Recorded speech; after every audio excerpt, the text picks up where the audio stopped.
फिर उसके बाद में बहुत धीमी गति से कमी आने लगती है। अब हम देखेंगे कि गहराई के साथ में कैसे परिवर्तन होता है, ये आज हमको देखना है। तो मान लीजिए कि कोई पिंड है हमारे पास में, ये पृथ्वी है, और इस पृथ्वी के अंदर यहाँ पर कोई पिंड रखा हुआ है। अगर मैं एक समान त्रिज्या का एक गोला मानना चाहूं तो पृथ्वी के केंद्र, उसको अपन मान लेते हैं स्मॉल आर।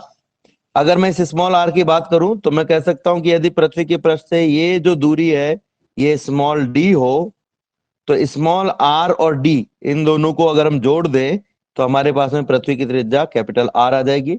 यानी कि स्मॉल आर का जो मान होगा वो आ जाएगा capital R minus D, capital R minus D. लेकिन बहुत ही महत्वपूर्ण बात यहां पर आपको समझनी होगी एक, कि जैसे मान लीजिए ये पृथ्वी है, कोई पृष्ठ कोई पिंड यहां पर उपस्थित है, तो इस पिंड पर पूरी पृथ्वी के द्वारा एक समान रूप से जो है वो बल लगाया जाता है, गुरुत्वाकर्षण बल लगाया जाता है।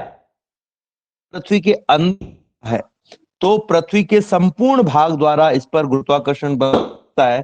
इस पर केवल उस भाग द्वारा गुरुत्वाकर्षण बल लगता है जिस भाग को यदि हम एक गोले की तरह माने तो ये पिंड उस गोले के पृष्ठ पर रखा हुआ हो। यानी हम कहेंगे कि पृथ्वी के इस भाग द्वारा, जो कि मैं यहाँ पर डैश डैश से बना रहा हूं, इस भाग द्वारा इस पर बल नहीं लगेगा, या हम कहें कि इस भाग द्वारा लगाया गया बल शून्य होगा। अब इसका कारण क्या?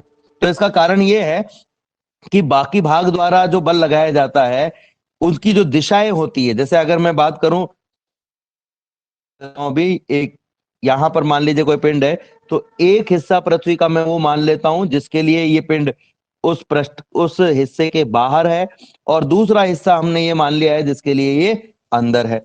अब ये अंदर वाले भाग में अगर मैं इस भाग द्वारा लगाए गए बल की बात करूं तो मैं कहूंगा ये भाग इसे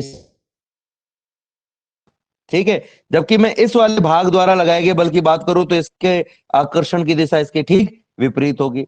तो इस वजह से कह सकते हैं कि जो बाहरी भाग है उसके द्वारा जो लगाया गया आकर्षण बल है वो लगभग शून्य होता है। या मैं ये कह सकता हूं कि किसी भी पिंड पर संपूर्ण पृथ्वी द्वारा केवल तब ही आकर्षण बल लगाया जा सकता है जबकि जबकि वो पिंड पृथ्वी के पृष्ठ से बाहर हो। यदि वो पिंड पृथ्वी के पृष्ठ के अंदर है, ध्यान से सुनिएगा मेरी बात, यदि वो पिंड पृथ्वी के पृष्ठ के अंदर है, अभी नेटवर्क की समस्या है बच्चों, इस वजह से आवाज हो सकता है कट रही हो, तो मैं थोड़ा 2-3 बार रिपीट कर दूंगा, आप निश्चिंत रहें। 2-3 बार रिपीट करूंगा तो ऑब्वियसली एक बार आप तक आवाज पहुंच जाएगी। मान लीजिए कोई पिंड जो है वो पृथ्वी के पृष्ठ के अंदर है किसी भी स्थान x पर, ठीक है, ध्यान से सुनिएगा मेरी बात, x पर।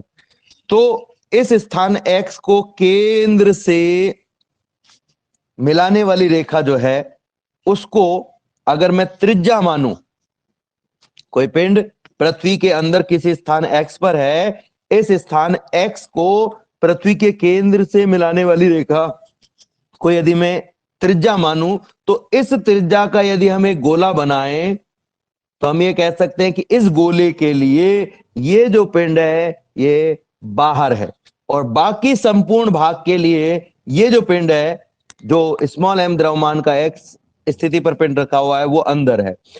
कोई भी गोला, ध्यान से सुनिएगा, कोई भी ठोस गोला उसके अंदर रखे हुए पिंड पर कोई गुरुत्वाकर्षण बल नहीं लगाता है, या हम कहें कि उस पर लगने वाले गुरुत्वाकर्षण बल का मान शून्य होता है, जो परिणामी गुरुत्वाकर्षण बल है उसका मान शून्य होता है। तो पृथ्वी के ये भाग, ये वाला भाग जो बाहरी भाग है, जिसके लिए पिंड क्या कहलाएगा? आंतरिक पिंड। जिस भाग के लिए ये आंतरिक पिंड कहलाएगा, वो भाग द्वारा इस पिंड m द्रव्यमान के पिंड पर लगाया गया गुरुत्वाकर्षण बल शून्य होगा। जबकि ये जो भाग है जिसे मैं 1 नंबर से डिनोट कर रहा हूं, 2 भाग हो गए, एक तो 1 नंबर वाला ये गोलाकार भाग हो गया, छोटा गोला, और एक शेष गोला हो गया। तो शेष गोले द्वारा जो गुरुत्वाकर्षण बल लगाया जाएगा इस छोटे पिंड पर, स्मॉल m द्रव्यमान के पिंड पर, ये शून्य होगा। जबकि 1 नंबर द्वारा जो हमने स्मॉल r त्रिज्या का गोला बताया है, इसके द्वारा ही इस पर केवल गुरुत्वाकर्षण बल कार्य करेगा।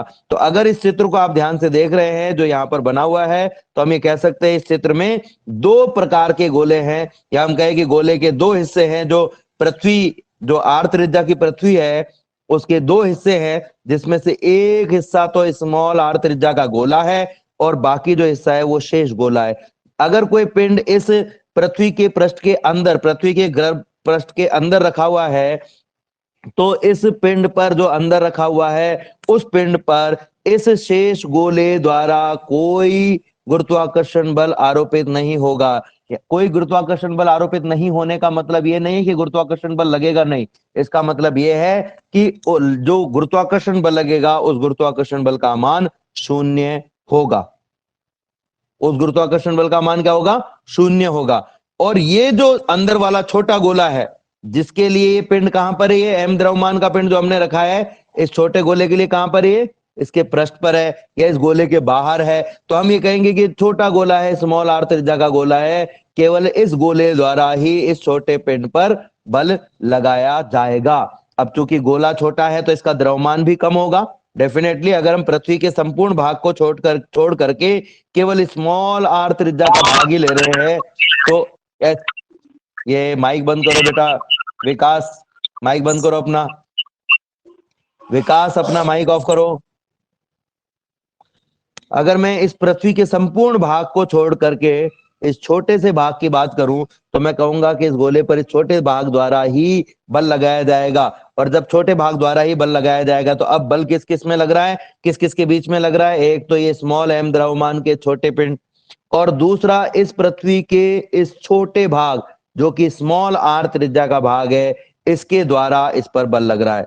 ये जो स्मॉल आर त्रिज्या का जो भाग है, इस भाग का अगर मैं द्रव्यमान एम डैश मान लूं, तो हम कहेंगे इस एम डैश द्रव्यमान के छोटे गोले और स्मॉल एम द्रव्यमान के पिंड के मध्य ही गुरुत्वाकर्षण बल कार्य करेगा। तो अब ये जो स्थिति है, इस स्थिति में अगर हम गुरुत्वाकर्षण बल का मान निकालें तो कितना आएगा वो हमें देखना है। हम यहां से देखेंगे उस गुरुत्वाकर्षण बल का मान, लेकिन पहले हम देख लेते हैं। मान लीजिए हमारे पास में ये जो पृथ्वी है, इस पृथ्वी का जो द्रव्यमान है वो कैपिटल एम है, पृथ्वी की जो त्रिज्या है वो कैपिटल आर है, और पृथ्वी के पृष्ठ से स्मॉल डी दूरी पर या स्मॉल डी गहराई पर, यानी ये जो दूरी है, ये जो गहराई है, इसका मान स्मॉल डी है। स्मॉल डी गहराई पर एक पिंड रखा हुआ है जिसका द्रव्यमान स्मॉल एम है। पृथ्वी के केंद्र से इस छोटे स्मॉल एम द्रव्यमान वाले पिंड की जो दूरी है वो स्मॉल आर है।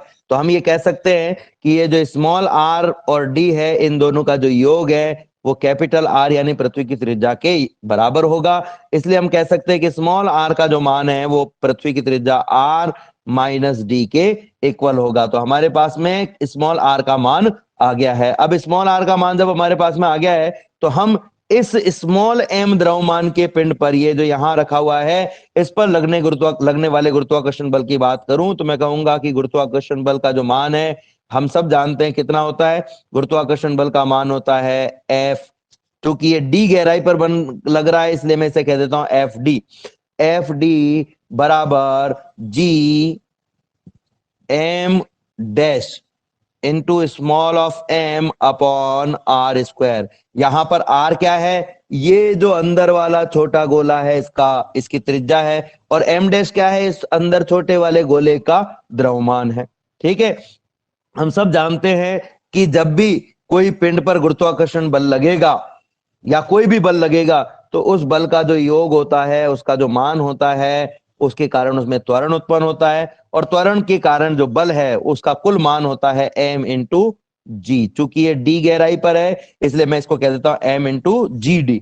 चूंकि ये दोनों बराबर होने चाहिए, ये दोनों बराबर होंगे, तो ऐसी स्थिति में हम क्या कहेंगे? m इंटू जी डी बराबर G M dash small M upon R square. ठीक है, अब अगर यहां पर हम ध्यान से देखें तो देखो स्मॉल एम से स्मॉल एम कट गया, आपके पास में क्या आ गया? G D. ध्यान से देखिए, जी डी बराबर G M dash upon R square. ये जी डी का मान हमारे पास में आ गया। अब यहां पर हमारे पास में सबसे बड़ी प्रॉब्लम क्या है कि ये जो अंदर वाला गोला है इसका द्रव्यमान हमारे पास में नहीं है, यानी एम डैश का मान हमारे पास में नहीं है। तो हम यहाँ एम डैश का मान निकालेंगे। पृथ्वी का जो घनत्व होता है बच्चों, वो सभी जगह से एक समान होता है। इसका मतलब यह है कि यदि मैं इस पूरी पृथ्वी का घनत्व निकालूं, चाहे मैं पृथ्वी के एक छोटे हिस्से का घनत्व निकालूं, वो हमेशा बराबर आएगा। तो अगर हम पूरी पृथ्वी का घनत्व निकालें, यानी हम कहेंगे आर त्रिज्या के भाग का घनत्व, आर त्रिज्या के भाग का घनत्व कितना होगा बच्चों? घनत्व रो बराबर होता है द्रव्यमान m अपॉन आयतन v, द्रव्यमान m अपॉन आयतन v। तो आर त्रिज्या का जो भाग है, ये देखिए जीडी का मान हमारे पास में कितना है? G M dash upon R square. इसको हम बाद में काम में लेंगे, इसलिए मैं यहां से इसको अभी मिटा रहा हूं, ध्यान से ध्यान रखिएगा, इसको अपने को बाद में काम में लेना है। तो रो बराबर होता है द्रव्यमान अपॉन आयतन, ठीक है, घनत्व बराबर द्रव्यमान बटा आयतन। तो ये जो घनत्व है उसका मान हो जाएगा द्रव्यमान, संपूर्ण पृथ्वी का द्रव्यमान तो m है, और आयतन हो जाएगा 4/3 पाई इंटू संपूर्ण पृथ्वी की त्रिज्या का क्यूब, 4/3 पाई आर क्यूब। क्यों? क्योंकि गोले का आयतन 4/3 पाई आर क्यूब होता है। ये तो हो गया हमारे पास में संपूर्ण पृथ्वी का घनत्व। अब अगर मैं स्मॉल आर त्रिज्या वाले भाग का घनत्व निकालना चाहूं, स्मॉल आर त्रिज्या घनत्व, त्रिज्या वाले भाग का घनत्व, तो अगर मैं स्मॉल आर त्रिज्या वाले भाग का घनत्व निकालना चाहूं तो मैं कहूंगा उसका मान भी रो होगा। क्यों? क्योंकि मैंने अभी कहा कि पृथ्वी को एक समान घनत्व वाला माना जाता है, इसके लिए इस वजह से संपूर्ण पृथ्वी का घनत्व निकाला जाए, चाहे इस पृथ्वी के एक छोटे से भाग का घनत्व निकाला जाए, वो हमेशा ही बराबर आएगा, वो हमेशा ही क्या आएगा? बराबर आएगा। तो रो बराबर हमारे पास में हो जाएगा इस छोटे भाग का द्रव्यमान, तो इस छोटे भाग का द्रव्यमान है एम डैश अपॉन छोटे भाग का आयतन, तो छोटा भाग भी गोला ही है, इसलिए इसका आयतन भी 4/3 पाई इंटू छोटे भाग की त्रिज्या जो कि स्मॉल आर क्यूब है। ठीक है, अब अगर मैं इनको इक्वेशंस का नंबर दूं तो इसको मैं कहता हूं इक्वेशन नंबर 1 और इसको मैं कहता हूं इक्वेशन नंबर 2। इक्वेशन नंबर 1 और इक्वेशन नंबर 2 दोनों बराबर है, क्योंकि दोनों का ही मान रो के बराबर है। तो इस हिसाब से हम क्या कह सकते हैं, या तो इक्वेशन नंबर 2 से जो रो का मान है वो इक्वेशन नंबर 1 में रख दो, या इक्वेशन नंबर 1 से जो रो का मान है वो इक्वेशन नंबर 2 में रख दो। ठीक है बच्चों, तो इक्वेशन नंबर 2 से जो मान है वो हम इक्वेशन नंबर 1 में रखेंगे। देखते हैं हम क्या मान हमारे पास में आता है। फिर से समझ लीजिए एक बार फिर से, अगर मैं संपूर्ण पृथ्वी की का घनत्व निकालना चाहूं तो घनत्व का जो सूत्र होता है वो होता है पृथ्वी की बटा संपूर्ण पृथ्वी का आयतन। आयतन का जो सूत्र होता है बच्चों वो होता है, आयतन का जो सूत्र होता है बच्चों वो होता है 4/3 पाई आर क्यूब। आप चिंता नहीं करें, आवाज कट रही इसीलिए मैं बार बार रिपीट कर रहा हूं, इसीलिए मैं बार बार रिपीट कर रहा हूं। अभी टॉपिक तो अपन कंप्लीट करेंगे, पढ़ना शुरू कर दिया हमने, इसलिए 4/3 पाई आर क्यूब। ठीक है, अब अगर मैं छोटे वाले भाग जिसकी त्रिज्या स्मॉल आर है उसका घनत्व निकालना चाहूं तो उसका घनत्व कितना होगा? रो बराबर एम डैश, क्योंकि छोटे वाले भाग का द्रव्यमान एम डैश है, बटा 4/3 पाई आर क्यूब। यहां पर स्मॉल आर लेना पड़ेगा क्योंकि छोटे वाले भाग का घनत्व निकाल रहे हैं, तो छोटे भाग का आयतन आपको लेना पड़ेगा। फिर से समझ लीजिए एक बार और, रो बराबर होता है द्रव्यमान कैपिटल एम अपॉन आयतन वी। बोलो बोलो बेटा बोलो। सर रिकॉर्डिंग सर हो गई, रिकॉर्डिंग ऑन नहीं, ऐसे लग रहा था इंटरनेट कट रहा था सर, इसलिए। आवाज तो आ रही है ना अभी?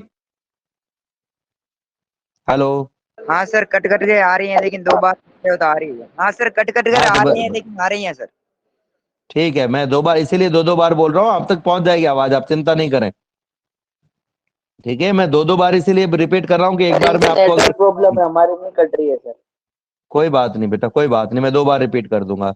ठीक है, तो जो घनत्व है उसका मान कितना होता है बच्चों? घनत्व का जो मान है वो होता है द्रव्यमान बटा आयतन, द्रव्यमान बटा आयतन। तो हमने देखो जब संपूर्ण पृथ्वी का घनत्व निकाला तो क्या किया? संपूर्ण पृथ्वी का द्रव्यमान m रख दिया, फिर उसका आयतन निकाल लिया 4/3 पाई आर, संपूर्ण पृथ्वी की त्रिज्या r का क्यूब। फिर हमने छोटे भाग का घनत्व निकाला, वो आ गया हमारे पास में रो बराबर छोटे भाग का द्रव्यमान बटा छोटे भाग का आयतन, यानी 4/3 पाई आर क्यूब। पर चूंकि मैंने पहले ही कहा कि पृथ्वी को एक समान घनत्व का माना जाता है, इसलिए छोटे भाग का घनत्व निकालो चाहे बड़े भाग का घनत्व निकालो, ये दोनों बराबर आने चाहिए। अब मैं क्या कर रहा हूं, समीकरण 2 से जो रो का मान है वो समीकरण 1 में रख रहा हूं। समीकरण 2 से रो का मान निकाल करके समीकरण 1 में रख रहा हूं। तो समीकरण 2 से मैंने रो का मान लिख दिया। यहाँ पर रो का मान था हमारे पास में m डैश अपॉन 4/3 पाई r क्यूब, और दूसरी तरफ आपके पास में क्या है, कैपिटल M अपॉन 4/3 पाई r कैपिटल क्यूब। दोनों तरफ ये दोनों रो के बराबर थे तो आपस में भी बराबर होने चाहिए भाई। ये वाला लेफ्ट वाला हिस्सा भी रो के बराबर था, राइट वाला हिस्सा भी रो के बराबर था, तो ये आपस में भी बराबर होंगे। अब जो कट रहा है उसको हम काट देते हैं। 4/3 से 4/3 कट गया, पाई से पाई कट गया। हमारे पास में क्या आ गया बच्चों, बचा हुआ है, देखते हैं हम। यहाँ पर देख सकते हैं हम 4/3 से 4/3 कट गया है और पाई से पाई कट गया है, तो हमारे पास में रह गया है m डैश बराबर capital M into small r cube upon capital R cube. ये स्मॉल r क्यूब को मैं इधर ले गया, चला गया, तो हमारे पास में क्या रह गया, m डैश बराबर capital M into R cube upon R cube, small r cube upon capital R cube. अब देखो हमने एक फॉर्मूला निकाला था, आपको ध्यान आ रहा हो तो, GD बराबर G m dash upon R square. ये जो फॉर्मूला है GD बराबर G m dash upon R square, यहां पर हम m डैश का मान रखेंगे। m डैश का मान हमने क्यों निकाला, क्योंकि इस फॉर्मूले में हमारे पास में m डैश का मान नहीं था। आप इसका उल्टा भी कर सकते हो, पहले m डैश का मान निकालो, बाद में ये फॉर्मूला निकालो और फिर इसमें ये मान रख दो। दो तरीके हैं हमारे पास में। पहला तरीका कि पहले ये फॉर्मूला निकालो, फिर m डैश का मान निकालो, फिर इसमें m डैश का मान रख दो। दूसरा तरीका, पहले m डैश का मान निकाल के रख लो क्योंकि इसकी जरूरत हमें पड़ेगी, फिर उसे इस फॉर्मूला निकाल करके इस फॉर्मूले में लिख दीजिए। अल्टीमेटली हमें m डैश का मान लिखना है, तो यहां पर हम m डैश का मान लिख देते हैं बच्चों। m डैश का मान कितना है हमारे पास में, देखते हैं। हमारे पास में m डैश का मान है GD बराबर G अपॉन R स्क्वायर, ये तो ऑलरेडी है हमारे पास में। और m डैश का मान हमारे पास में आ गया m into R cube upon R capital R cube cube. ठीक है, ये R स्क्वायर से 2 घात कट गई, 1 घात रह गई, तो हमारे पास में क्या आ जाएगा बच्चों, जो आ जाएगा उसको मैं लिख रहा हूं यहाँ पर, ध्यान से समझिएगा। मैं यहाँ पर ये समीकरण को लिख देता हूं, GD बराबर G capital M upon R square, ऊपर है R और नीचे एक R और रह गया। ये जो R क्यूब था मैंने इसको 2 टुकड़े कर दिए, इस R स्क्वायर के, इस R क्यूब के 2 टुकड़े कर दिए, एक R स्क्वायर और एक R। ये जो संख्या हमने लिखी है यहाँ पर GMR स्क्वायर, ये आपने कल पढ़ी थी। अगर आपने रिपीट किया होगा, दौरान किया होगा, जो कि आप में से कई सारे छात्रों ने नहीं किया है, परंतु कल हमने ये पढ़ा था कि पृथ्वी के पृष्ठ पर गुरुत्वीय त्वरण G का जो मान होता है वो होता है G capital M upon R square. तो यहां पर ये जो राशि हमारे पास में आ रही है G capital M upon R square, इसकी जगह हम क्या लिख सकते हैं, स्मॉल g। स्मॉल g क्या है, पृथ्वी के पृष्ठ पर गुरुत्वीय त्वरण का मान है। ये हम यहाँ पर रख देते हैं। यहाँ पर हम रखेंगे तो हमारे पास में क्या आएगा, देखते हैं। हमारे पास में आ जाएगा GD बराबर ये GM कैपिटल R स्क्वायर, इसकी जगह आ जाएगा हमारे पास में small g into R upon R। ठीक है, ये अपने पास में आ गया। अब ये जो स्मॉल r है, इस स्मॉल r का मान मैं यहाँ पर रखने वाला हूं। स्मॉल r का मान कितना है, तो ये भी हम पहले निकाल चुके हैं। स्मॉल r बराबर कैपिटल R माइनस d है, ये रख देते हैं। तो GD बराबर क्या हो जाएगा, GD बराबर हो जाएगा G into capital R minus D upon R। अब ये जो R माइनस D है ऊपर, इसमें से R को बाहर निकाल लो। ये जो R माइनस D, इसमें से R को बाहर निकाल लेते हैं तो क्या जाएगा, GD बराबर G, R बाहर आ गया। R बाहर आते ही, बाहर आने का मतलब क्या है, जिसको हम बाहर निकाल रहे हैं इसका मतलब उसका दोनों राशियों में हम भाग दे रहे हैं। इस R माइनस D से कैपिटल R को बाहर निकाल रहे हैं, मतलब कैपिटल R का हम इस R में भी भाग देंगे, इस D में भी भाग देंगे। तो R का R में भाग देंगे तो आ जाएगा 1 माइनस D में भाग देंगे तो आ जाएगा D अपॉन R। ठीक है बच्चों, नीचे क्या रह जाएगा अपने पास में, नीचे ऑलरेडी R है ही। फिर से समझ लो, ये जो R माइनस D है, इसमें से हमने R को बाहर निकाल लिया, ये R को बाहर निकाल लिया। R को बाहर निकाल लिया तो R को बाहर निकालने का मतलब इन दोनों संख्याओं में आपको R का भाग देना है। R कैपिटल R में R का भाग दिया, 1 आ गया। फिर D में R का भाग दिया तो D बटा R आ गया।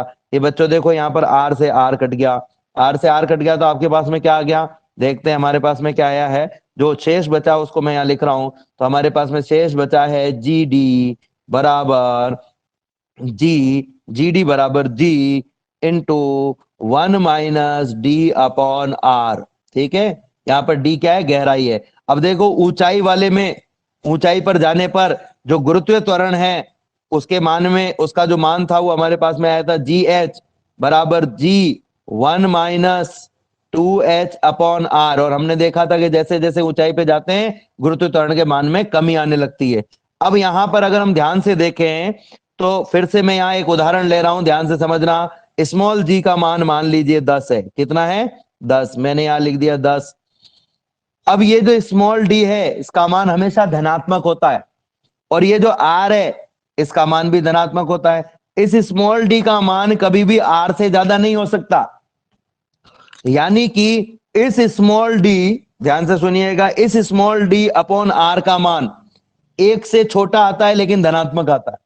अब अगर मैं किसी धनात्मक संख्या को 1 में से घटाऊं जो 1 से छोटी है, अब 1 से छोटी संख्या क्या हो सकती है, 0.2 हो सकती है, 0.3 हो सकती है, 0.4 हो सकती है, 0.5 हो सकती है, कुछ भी हो सकती है। तो अगर इसको मैं 1 में से घटाऊंगा तो 1 से बड़ी संख्या आएगी कि 1 से छोटी संख्या आएगी, छोटी सर। छोटी आएगी। जैसे मैंने मान लिया 0.8 आ गया, तो अब इस 0.8 को 10 से गुणा करेंगे तो कितना आ गया, 8। तो अपन देख रहे हैं कि गहराई पर गुरुत्वीय त्वरण का जो मान है वो पृष्ठ पर गुरुत्वीय त्वरण के मान से कम आ रहा है। ठीक है, एक बात। दूसरी बात कि ये जो डी है, इस डी का मान जैसे जैसे बढ़ेगा वैसे वैसे डी अपॉन आर का मान भी बढ़ेगा। और अगर डी अपॉन आर का मान बढ़ा तो 1 - d अपॉन आर का जो मान है वो घटेगा, क्योंकि डी अपॉन आर को हम घटा रहे हैं, और घटाने वाली संख्या जब बढ़ती है 1 से घटा दें तो कुल संख्या में कमी आती है। यानी कि इस संख्या में कमी आएगी। अगर इस संख्या में कमी आई तो जीडी के मान में भी कमी आएगी। इसका मतलब यह हुआ कि पृथ्वी के पृष्ठ से ऊंचाई पर जाने पर गुरुत्वीय त्वरण का मान कम होने लगता है। पृथ्वी के पृष्ठ से गहराई पर जाने पर गुरुत्वीय त्वरण का मान कम होने लगता है। तो अब हमें एक बात पता चल गई, क्या पता चली, कि पृथ्वी के पृष्ठ से, ये पृथ्वी है, इसके पृष्ठ से ऊंचाई पर जाओ तो गुरुत्वीय त्वरण का मान कम हो जाता है, गहराई पर जाओ तो गुरुत्वीय त्वरण का मान कम हो जाता है। इसका मतलब सर्वाधिक कहां होता है, पृथ्वी के पृष्ठ पर होता है, पृथ्वी के पृष्ठ पर होता है। अब देखो एक प्रश्न बनता है इसमें बहुत बार, और वो प्रश्न क्या बनता है, सिद्ध कीजिए पृथ्वी के पृष्ठ पर गुरुत्वीय त्वरण का मान सर्वाधिक होता है। क्या आता है प्रश्न, सिद्ध कीजिए पृथ्वी के पृष्ठ पर गुरुत्वीय त्वरण का मान सर्वाधिक होता है। तो आप कैसे सिद्ध करोगे, आप सबसे पहले क्या करोगे, पृथ्वी के पृष्ठ पर गुरुत्वीय त्वरण का सूत्र निकालोगे जो कि Gm/r² आता है। फिर पृथ्वी के पृष्ठ से ऊंचाई पर गुरुत्वीय त्वरण का सूत्र निकालोगे, फिर पृथ्वी के पृष्ठ से गहराई पर गुरुत्वीय त्वरण का सूत्र निकालोगे, और फिर आप ये बताओगे कि भाई पृथ्वी के पृष्ठ पर सर्वाधिक है, ऊंचाई पर जाने पर भी कम होता है और गहराई पर जाने पर भी कम होता है।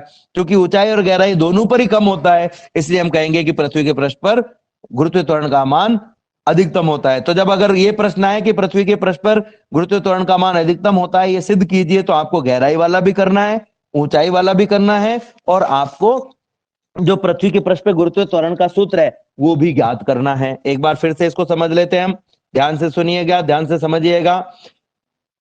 मान लीजिए कि कोई पिंड पृथ्वी के पृष्ठ से डी गहराई पर है।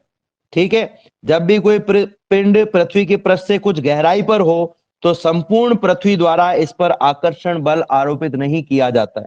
पृथ्वी को हम फिर दो भागों से मिलकर मान सकते हैं। एक स्मॉल आर त्रिज्या का वो भाग है जिसके लिए ये पिंड बाहरी पिंड है, और एक शेष भाग है जिसके लिए पिंड आंतरिक पिंड है। शेष भाग जिसके लिए पिंड आंतरिक पिंड है द्वारा इस पिंड पर लगाया गया आकर्षण बल शून्य होता है। इस पिंड पर केवल ये जो आंतरिक भाग है, जो स्मॉल आर त्रिज्या का आंतरिक भाग है जिसके लिए पिंड बाहरी पिंड है, वही बल लगा सकता है। तो हम ये कह सकते हैं कि यहां पर जो बल लगेगा इस स्मॉल एम द्रव्यमान के पिंड पर, वो एक तरीके से इस स्मॉल आर त्रिज्या के छोटे भाग, ये जो मैंने यहाँ पे बनाया है, छोटे भाग और इस पिंड के बीच में लगेगा। हम सब जानते हैं गुरुत्वाकर्षण बल का मान निकालना है तो हमें चाहिए एक तो जी, एक दोनों पिंडों का द्रव्यमान, छोटे पिंड का द्रव्यमान स्मॉल एम है, ये जो आर त्रिज्या का भाग हमने माना है इसका द्रव्यमान अगर मैं स्मॉल एम डैश मान लूं और इनके बीच की दूरी जो कि आर है का वर्ग, तो हमें ये स्मॉल एम डैश का मान चाहिए।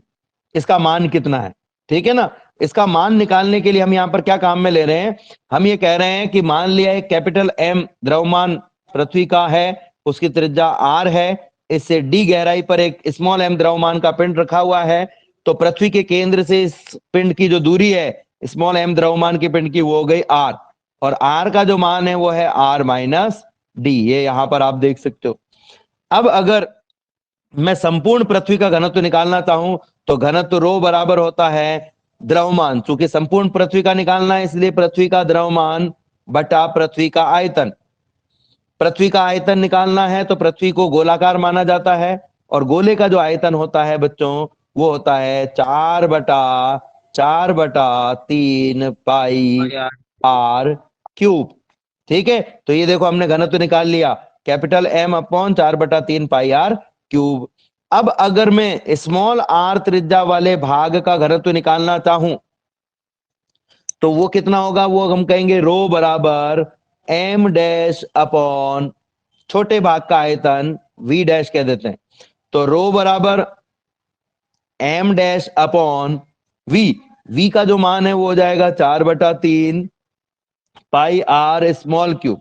ठीक है, यहां रो का जो मान है वो रख दीजिए, या फिर दूसरा तरीका ये है कि इस पूरे भाग को आप इधर ले जाइए।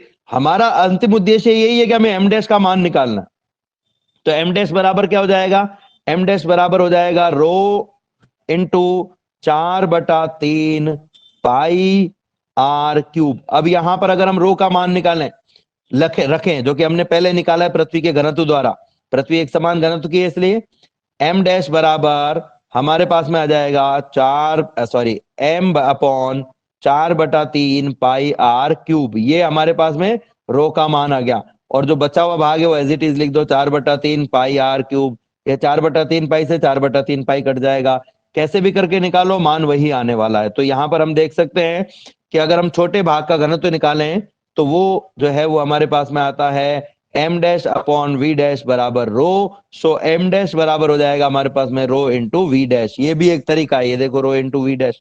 अब यहाँ पर रो का मान रख दो और वी डैश का मान रख दो, तो रो का मान तो हम पहले ही निकाल चुके हैं m/4/3 पाई आर क्यूब, और वी डैश का जो मान है वो है छोटे भाग का आयतन, तो छोटे भाग का आयतन, छोटा भाग भी गोलाकार है, गोले का आयतन होता है 4/3 पाई आर, जो त्रिज्या है उसका क्यूब, पाई इंटू त्रिज्या का क्यूब, तो ये हमने यहाँ लिख दिया 4/3 पाई से 4/3 पाई कट गया, क्या रह गया M upon small R cube upon R cube. ठीक है, अब अगर मैं इस इस भाग के लिए बल निकालना चाहता तो बल का जो मान है हमारे पास में वो आता हमारे पास में एफ डी सॉरी जी लिख दिया मैंने बाई मिस्टेक, एफ डी बराबर G capital M dash upon small M upon R square. वापस से बोलो, रो घनत्व, रो क्या होता है? रो घनत्व होता है बेटा, घनत्व मैं बोल रहा हूं ना, पृथ्वी का घनत्व, मैं ये साथ में भी बोल रहा हूं घनत्व, घनत्व को रो से शो करते हैं अपन।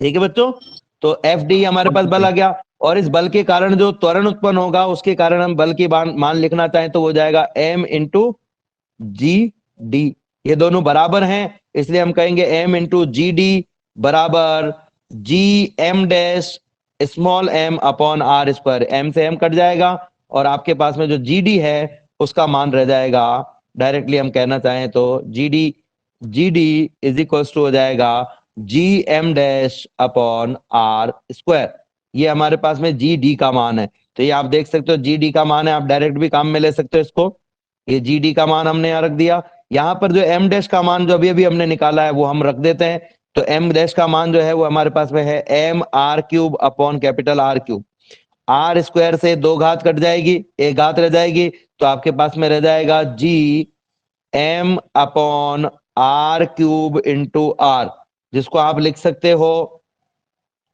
जिसको आप लिखना चाहो तो लिख सकते हो सीधे ही GM upon R square into small R upon are.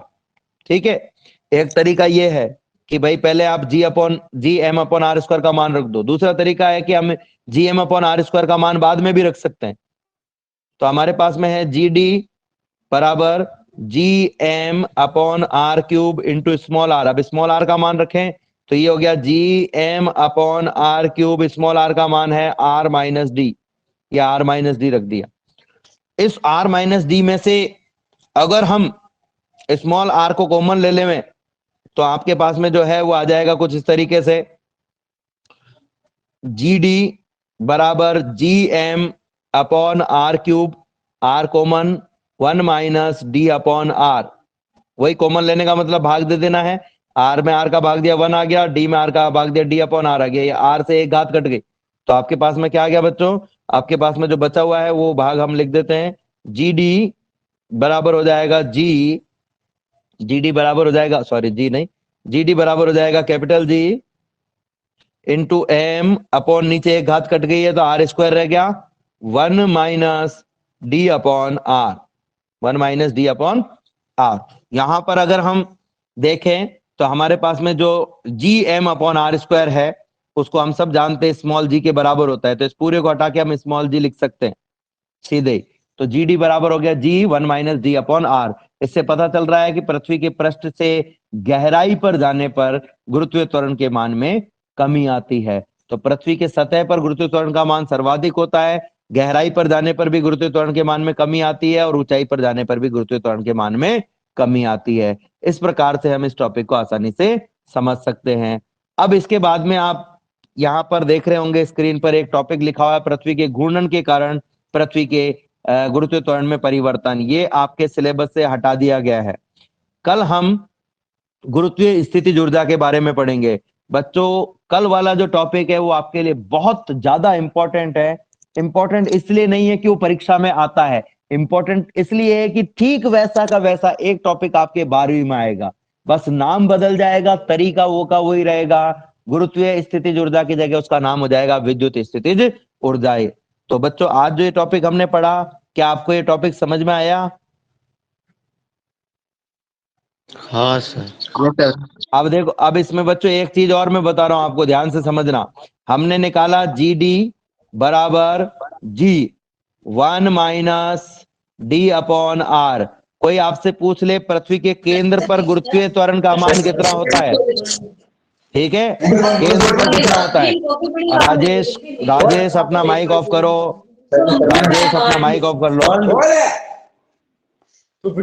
Rajesh अपना माइक ऑफ कर ले। मेरे पास ऑप्शन नहीं आ रहा माइक ऑफ करने का।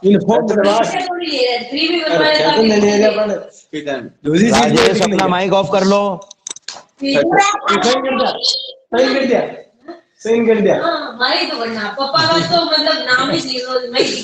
कोई बात नहीं, ये सब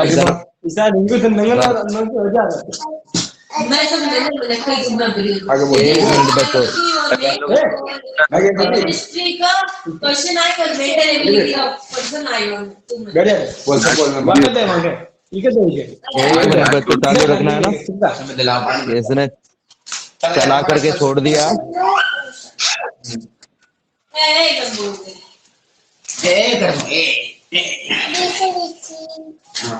चलो अपन अपनी बात करते हैं वापस से। ये माइक अभी ऑफ करने का भी कहीं पे ऑप्शन नहीं आ रहा है, अब ऑफ हुआ है, बेवकूफ आदमी ने। खैर हम वापस से अपनी बात पर आते हैं कि अगर मान लो किसी ने पूछ लिया कि केंद्र पर कितना होता है, तो हम कहेंगे भाई केंद्र पर जो गहराई है उसका मान कितना हो जाएगा, जितनी पृथ्वी की त्रिज्या है उतना ही हो जाएगा। अगर ये पिंड को केंद्र पर रख देते तो जो गहराई है D उसका मान कितना हो जाता, उसका मान पृथ्वी की त्रिज्या के बराबर हो जाता। तो हम यहाँ पर क्या करेंगे, D बराबर क्या लिखेंगे, केंद्र के लिए D बराबर हो जाएगा R, रख देते हैं तो क्या आ जाएगा, GD बराबर G into 1 minus R upon R। ठीक है, ये R से R कट गया, क्या आ गया 1, तो 1 माइनस 1 बराबर क्या होगा 0, और 0 इंटू G बराबर हो जाएगा 0। तो GD बराबर हो जाएगा हमारे पास में 0। ठीक है, तो इस प्रकार से हम क्या कर सकते हैं, इस प्रकार से हम ये मान ज्ञात कर सकते हैं कि पृथ्वी के केंद्र पर गुरुत्वीय त्वरण का मान 0 होता है। कोई पूछे, कोई कहे कि भाई पृथ्वी के केंद्र पर गुरुत्वीय त्वरण का मान कितना होता है, तो इस तरीके से निकाल